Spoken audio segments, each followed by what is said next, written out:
Hi all. செம சூப்பராக வீட்டிலே குலோப் ஜாமுன் ரெடி பண்ணிகிட்ருக்கேன். ஆமாங்க, எம்டிஆர் குலோப் ஜாமுன் மிக்ஸ் வாங்கி அதை தான் ட்ரை பண்ணிகிட்ருக்கேன். நல்லா பால்லாம் உருட்டி ரொம்ப சாஃப்டாக பிசைஞ்சிட்டு பால்லாம் உருட்டி வச்சாச்சு. நெக்ஸ்ட்டு இதை ஃப்ரை பண்ணால் செம சூப்பரான குலோப் ஜாமுன் ரெடி ஆகிடும். பாருங்கள், எண்ணெய் சூடாயிடுச்சு. நான் போட ஆரம்பிச்சிட்டேன். இந்த மாதிரி கோல்டன் ப்ரௌன் கலர் ஆனோடனே எடுத்துகிட்டு அது ஆறட்டும். எண்ணெயே இதில் இது பிடிக்கவே இல்லை. நீங்கள் ரொம்ப தண்ணி போட்டு பிசையக்கூடாது. லைட்டாக தண்ணி தெளித்து பிசையணும். அப்போ தான் சூப்பராக வரும்.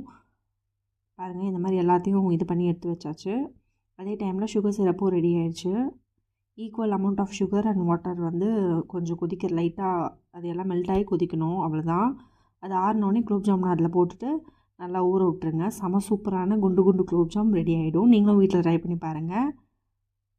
ஸ்வீட் கிரேவிங் தான் டக்குன்னு செஞ்சு இன்ஸ்டண்ட்டாக சாப்பிட்லாம். See you soon.